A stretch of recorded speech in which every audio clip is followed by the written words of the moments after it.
5, 4, 3, 2, 1.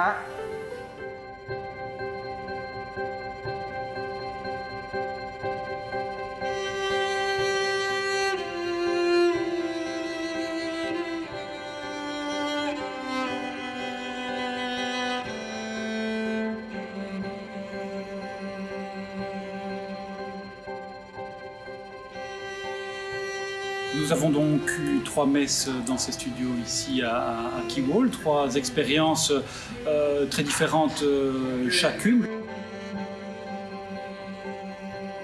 C'était une expérience assez vivante et vivifiante. L'impression évidemment c'est tout d'abord très intéressant et très sympathique puisqu'on découvre une réelle proximité avec les téléspectateurs malgré le fait qu'il n'y ait pas d'assemblée. Mais en tout cas on a eu de très nombreux retours.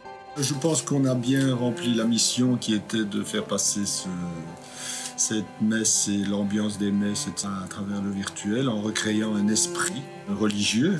Grâce à la souplesse des adaptations qu'on peut faire dans le décor, ça a permis de créer quelque part un décor personnalisé par culte. Je pense qu'on a réussi avec l'équipe de Wilson à faire un effet efficace avec les vitraux et la lumière dans les vitraux. Alors le décor est évidemment très agréable, très lumineux. Ça permet de prendre de la hauteur, de l'amplitude et ça permet aussi une réalité tout autre.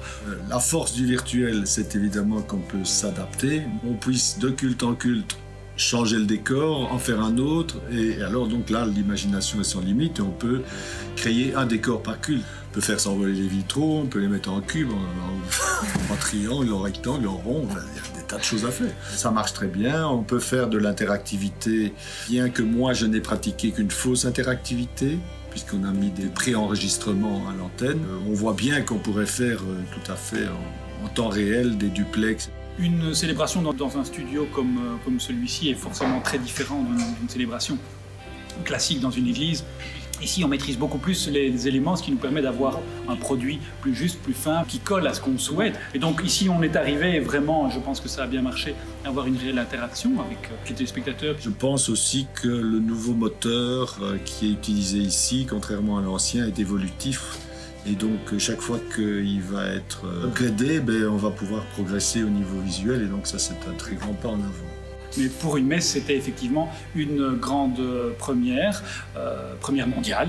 Il y a déjà eu des messes à l'époque en studio, à la RTBF, mais ce que l'on peut retenir, c'est que pour ces 3 célébrations confinées, nous y sommes arrivés en tout cas. Il y a eu de belles interactions, je pense.